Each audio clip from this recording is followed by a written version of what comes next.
तो दोस्तों अब अमर जवान ज्योति इंडिया गेट पर वो नहीं जलेगी। जी हाँ दोस्तों, क्योंकि मोदी सरकार ने इसको लेके एक बड़ा फैसला है वो ले लिया है। आखिरकार मोदी सरकार ने इतना बड़ा फैसला क्यों लिया है, इसके बारे में तो इस वीडियो में मैं आपको जानकारी देने वाला हूं। लेकिन इसी के साथ साथ इस वीडियो में मैं आपको इंडिया गेट, अमर जवान ज्योति और राष्ट्रीय युद्ध स्मारक के कुछ ऐसे फैक्ट के बारे में जानकारी देने वाला हूं जिनके बारे में शायद आप नहीं जानते होंगे। अगर आप एक सच्चे भारतीय नागरिक हैं तो इन फैक्ट को जानना आपके लिए बेहद जरूरी है। मेरे साथ वो आप बने रहे।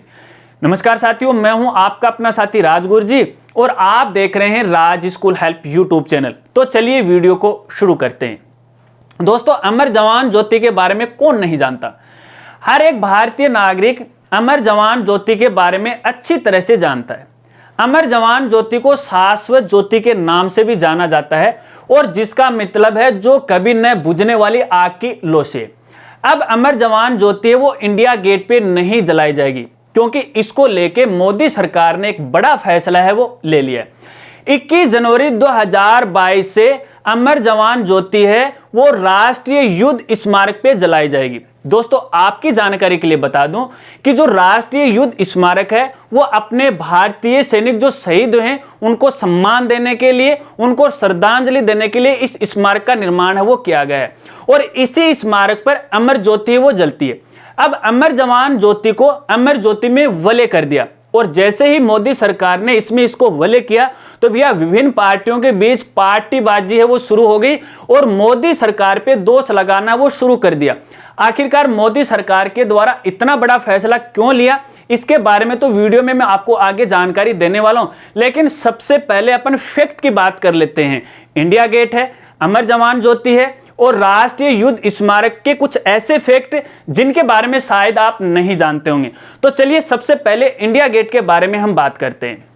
दोस्तों, इंडिया गेट को ऑल इंडिया वॉर मेमोरियल के नाम से भी जाना जाता है जो कि राजपथ पे बना हुआ है और राजपथ एक ऐसा रास्ता है जो कि सीधे राष्ट्रपति भवन से इंडिया गेट तक है वो जाता है और इसी रास्ते को यानी राजपथ को पहले किंग वे के नाम से जाना जाता था। और इंडिया गेट का जो डिजाइनर था, जिसकी डिजाइन इसने तैयार की थी, उसका नाम था एडविन लुटियंस। और जो इंडिया गेट है वो प्रथम विश्व युद्ध यानी 1914 से लेके 1918 तक और तीसरे एंग्लो अफगान युद्ध जो कि 1919 में हुआ था, इन दोनों युद्धों के अंदर जो सैनिक शहीद हुए थे उन सैनिकों को सम्मान के लिए इंडिया गेट का वो निर्माण किया गया था। और इंडिया गेट को बनने में लगभग 10 साल का समय वो लगा है। वर्ष 1921 से लेके 1931 तक इंडिया गेट का वो निर्माण किया गया है और इंडिया गेट की जो ऊंचाई है वो 142 मीटर है यानी लगभग 138 फुट इसकी ऊंचाई है।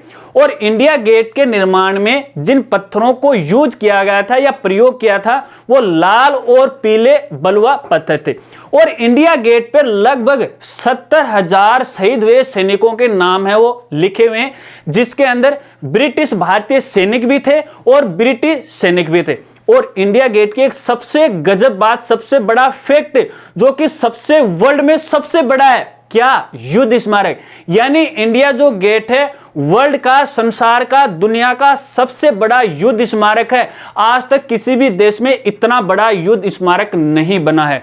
तो दोस्तों ये तो है इसके कुछ फैक्ट। चलिए अब बात करते हैं अमर जवान ज्योति के कुछ ऐसे फैक्ट जिसके बारे में शायद आप नहीं जानते होंगे। आपको पता है कि अमर जवान ज्योति को शाश्वत ज्योति भी कहा जाता है और मैंने आपको पहले बताया था जिसका मतलब है जो कभी न बुझने वाली आग की लो से है। यानी अमर जवान ज्योति है वो कभी नहीं बुझती है, 24 घंटे वो जलती ही रहती है। चलिए बात करते हैं कि अमर जवान ज्योति का कब निर्माण किया गया था। तो दोस्तों, अमर जवान ज्योति का निर्माण वर्ष 1972 में किया गया था। क्यों? क्योंकि वर्ष 1971 में भारत और पाकिस्तान के बीच में युद्ध हुआ था और उस युद्ध में लगभग 3,843 सैनिक है वो शहीद हुए थे। उन सैनिकों को सम्मान देने के लिए, उनको श्रद्धांजलि देने के लिए भैया अमर जवान ज्योति का वो निर्माण किया गया था। और दोस्तों आपकी जानकारी के लिए बता दूं कि वर्ष 1971 में दुनिया में एक और नए राष्ट्र का निर्माण हुआ था और जिसका नाम है बांग्लादेश। आपको क्या पता है? अगर पता है तो कमेंट करके मुझे जरूर बताइए। चलिए और इसके फैक्ट की बात करते हैं। देखिए दोस्तों, जो अमर जवान ज्योति है, इसका जो पहली जो ज्योति है वो जलाई गई थी वो वर्ष 1972 में 26 जनवरी तत्कालीन जो हमारी देश की प्रधानमंत्री थी श्रीमती इंदिरा गांधी के द्वारा वो जलाई गई थी। और इसके अलावा अमर जवान ज्योति का एक सबसे बड़ा फैक्ट दोस्तों, अमर जवान ज्योति है जो शहीद हुए सैनिक हैं उनकी कब्र का प्रतीक भी माना जाता है, क्योंकि 1971 के युद्ध में या लड़ाई में जो सैनिक शहीद हो गए थे तो कुछ सैनिकों के शरीर है वो भारत नहीं आ सके, तो ऐसे में उनको श्रद्धांजलि या उनको सम्मान देने के लिए अमर जवान ज्योति है वो जलाई जाती है, जो कि 24 घंटे वो चलती है। और दोस्तों अमर जवान ज्योति, इसमें 4 कलश हैं, हर एक कलश में 24 घंटे है वो यहाँ पे लो जलती रहती है, आग है वो जलती रहती है, एक कलश में 24 घंटे। लेकिन स्वतंत्रता दिवस पर चारों कलशों में है वो ज्वाला जलाई जाती है या आग है वो जलाई जाती है। और इसके अलावा जो आग जलाई जाती है वो पहले तो एलपीजी गैस से चलाई जाती थी और आजकल सीएनजी गैस से वो चलाई जाती है। और आपकी जानकारी के लिए बता दूं कि जो बड़ी बड़ी पेट्रोल कंपनियां जैसे भारत पेट्रोलियम कंपनी है, इनको बिल्कुल फ्री में यहाँ पे सीएनजी गैस है वो प्रोवाइड है वो करवाती है। और इसके अलावा अमर जवान ज्योति के बगल में एक SLR राइफल है वो रखी गई है, उल्टी रखी गई है, थोड़ी झुकी रखी गई है, और उसके ऊपर भैया एक टोपी है वो सुसज्जित है वो की गई है हमारे भारतीय शहीद हुए सैनिकों को सम्मान देने के लिए। तो दोस्तों ये तो है अमर जवान ज्योति के कुछ फैक्ट। चलिए अब यहां पे बात करते हैं राष्ट्रीय युद्ध स्मारक के कुछ ऐसे फैक्ट जिसके बारे में आप नहीं जानते होंगे। दोस्तों राष्ट्रीय युद्ध स्मारक को नेशनल वॉर मेमोरियल के नाम से भी जाना जाता है। जैसा कि इंडिया गेट को ऑल इंडिया वॉर मेमोरियल के नाम से जाना जाता है, उसी तरह से राष्ट्रीय युद्ध स्मारक को नेशनल वॉर मेमोरियल के नाम से जाना जाता है। और इसका निर्माण जो अपने भारतीय सैनिक जो शहीद हुए थे उनको सम्मान देने के लिए, उनको श्रद्धांजलि देने के लिए राष्ट्रीय युद्ध स्मारक का वो निर्माण किया गया था। ये जो राष्ट्रीय युद्ध स्मारक है वो इंडिया गेट के परिसर में लगभग 40 एकड़ की भूमि में ये यहाँ पे फैला हुआ है और इसकी दीवारों पे लगभग 50,000 शहीद हुए सैनिकों के नाम है वो लिखे गए हैं और आगे भी हैं वो लिखते जाएंगे। भगवान ना करे ऐसा हो, लेकिन क्या करें, जो ऊपर वाले को मंजूर है वो तो करना ही पड़ेगा। लेकिन कहने का मतलब है कि यहाँ पर इनकी जो दीवार है, दीवारों पर जो शहीद हुए सैनिक हैं उनके नाम है यहाँ पे लिखे जाते हैं। और दोस्तों आपकी जानकारी के लिए बता दूं कि जो राष्ट्रीय युद्ध स्मारक है 2019 में अपने देश के प्रधानमंत्री श्री नरेंद्र मोदी जी के द्वारा इसका उद्घाटन है 25 फरवरी को किया गया था। और आपकी जानकारी के लिए यह भी बता दूं कि 1 जनवरी 2019 को यह बनकर है पूरी तरह से यहां पे कंप्लीट हो गया था, जो वर्ष 2015 से बनना शुरू हुआ था, क्योंकि पहले ही वर्ष 2019 से ही भैया यहां पे प्रधानमंत्री जी ने एक शपथ ली थी, एक निर्णय लिया था कि भैया यहां पर यानी राष्ट्रीय युद्ध स्मारक में ही अमर जवान ज्योति है वो जलाई जाएगी। 2019 से ही यह फैसला ले लिया और अब आते आते वर्ष 2022 में भैया 21 जनवरी से अमर जवान ज्योति है इसी राष्ट्रीय जो युद्ध स्मारक है यहां पर है वो जलाई जाएगी। और दोस्तों देखिए इसमें जो ज्योति जलाई जाती है उसको अपन अमर ज्योति बोलते हैं, जिस तरह से अमर जवान ज्योति है उसको अमर ज्योति बोलते हैं।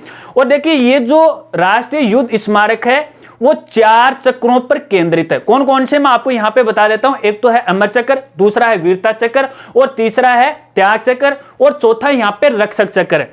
और जो दूसरा जो चक्र है वीरता चक्र, इसमें 6 बड़े युद्धों की हमें यहां पे जानकारी मिलती है। और दोस्तों आपकी जानकारी के लिए बता दूं कि राष्ट्रीय जो युद्ध स्मारक है उसमें हर शाम को सैन्य सम्मान के साथ बैंड बाजे के साथ है शहीद हुए सैनिकों को श्रद्धांजलि वो दी जाती है।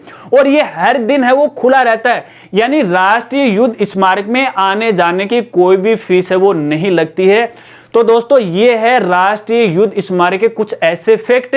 कमेंट करके मुझे बताना क्या इन फैक्ट के बारे में आप पहले भी जानते थे। चलिए अब बात करते हैं यहाँ पे मुद्दे की कि आखिरकार अपनी मोदी सरकार ने इतना बड़ा फैसला क्यों लिया है कि इंडिया गेट पर जो अमर जवान ज्योति जलती थी उसको वहां से उठा करके राष्ट्रीय युद्ध स्मारक वाली जगह है वो जलाने का जो फैसला लिया वो आखिरकार क्यों लिया है। तो दोस्तों आपकी जानकारी के लिए बता दूं, देखिए जो इंडिया गेट है उसका जो निर्माण हुआ था वो ब्रिटिश काल में हुआ था और उस इंडिया गेट पे कुछ तो अपने भारतीय जो ब्रिटिश सैनिक थे उनके नाम भी लिखे हुए हैं और कुछ ब्रिटिश सैनिकों के भी नाम वहां पे लिखे हैं।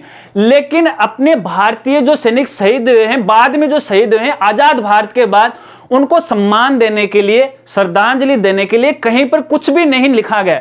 तो ऐसे में उनको सम्मान देने के लिए मोदी सरकार के द्वारा सबसे पहले तो राष्ट्रीय युद्ध स्मारक का वो निर्माण किया गया था और 2019 से इसका उद्घाटन कर आम जनता के लिए इसे वो खोल दिया गया था। अब अपने भारतीय सैनिकों को सम्मान देने के लिए, श्रद्धांजलि देने के लिए भैया मोदी सरकार के द्वारा इतना बड़ा फैसला लिया गया है। लेकिन जैसे ये फैसला लिया गया तो भैया देखिए अपने देश की जो अलग अलग जो पार्टियां भी आपस में गुटबाजी करने लग गई, पार्टीबाजी वो करने लगी और मोदी सरकार पे दोष है वो लगाने लग गई। मैं आपसे जानना चाहता हूं, आपकी राय जानना चाहता हूं, क्या मोदी सरकार ने ये जो फैसला लिया है क्या वास्तव में ये सही है या फिर गलत है? क्योंकि आप भी एक भारत के सच्चे नागरिक हैं, तो मैं आपसे जानना चाहता हूं कि मोदी सरकार ने ये फैसला सही लिया है या फिर गलत लिया है। क्योंकि इंडिया गेट पर आपको पता है कि इंडिया गेट पर अमर जवान ज्योति जलाई जाती थी, शहीदों के सम्मान में जलाई जाती थी, लेकिन सभी शहीदों को वहां पे सम्मान नहीं मिल रहा था। क्योंकि वो इंडिया गेट जो अपने आजाद भारत में नहीं बना, पहले ही यहां जो ब्रिटिश काल था उस ब्रिटिश काल में है इंडिया गेट बना था, जिसमें तो अपना कोई रोल नहीं था, लेकिन हमारे भारतीय सैनिकों पर इसे थोपा गया और वहां पर जो ब्रिटिश के सैनिक हैं जिसमें हमारे पे काफी जुल्म ढाए हैं, उनका भी वहां पे सम्मान हो रहा है। तो ऐसे में इसी को चलते हुए मोदी सरकार ने फैसला लिया कि यार दूसरे देशों के सैनिकों का हम क्यों सम्मान करें, जिन्होंने हमारे पे कहर ढाया हो, हमारे साथ धोखा किया हो, हमारी बर्बादी चाही हो, तो उन सैनिकों का हम कैसे सम्मान करेंगे। यदि अमर जवान ज्योति इंडिया गेट पे जलेगी तो भैया उनका सम्मान होगा और हमारे जो शहीद हुए सैनिक हैं उनका आदर नहीं होगा, निरादर होगा। तो हमारे सैनिकों को सम्मान देने के लिए, हमारे सैनिकों को श्रद्धांजलि देने के लिए भैया राष्ट्रीय जो युद्ध स्मारक है वहां पर इस अमर जवान ज्योति को जलाने का सरकार के द्वारा फैसला लिया गया। तो आखिरकार आप इससे कितना सहमत हैं कमेंट करके मुझे जरूर बताना। और दोस्तों ये भी बताना कि मेरे द्वारा बताई गई जानकारी, ये जो फैक्ट मैंने आपको बताए हैं, क्या इन फैक्ट के बारे में आपको पहले पता था? अगर जानकारी वीडियो आपको अच्छी लगी हो तो यार वीडियो को लाइक है वो जरूर करना और इस उस वीडियो को ज्यादा से ज्यादा अपने दोस्तों में शेयर करना। अगर आप एक सच्चे भारतीय मां के पुत्र हैं तो इस वीडियो को ज्यादा से ज्यादा सोशल मीडिया पे वो फैला दीजिएगा ताकि हर एक भारतीय नागरिक है इन फैक्ट के बारे में जान सके। और लास्ट में ये कहूंगा, अगर वीडियो आपको अच्छा लगा तो यार लाइक है वो जरूर करना। हालांकि वीडियो काफी लंबी हुई है और चैनल पर पहली बार आए हैं और अभी तक चैनल को नहीं सब्सक्राइब किया है तो यार चैनल को भी सब्सक्राइब कर लेना, बेल आइकन है उसे भी दबा देना, ऑल नोटिफिकेशन है उसे भी ऑन कर लेना ताकि इसी प्रकार से नई नई वीडियो की जानकारी वो आपको मिलती रहे। मिलते हैं फ्रेंड्स अगली एक नई वीडियो के साथ, तब तक के लिए जय हिंद, जय भारत।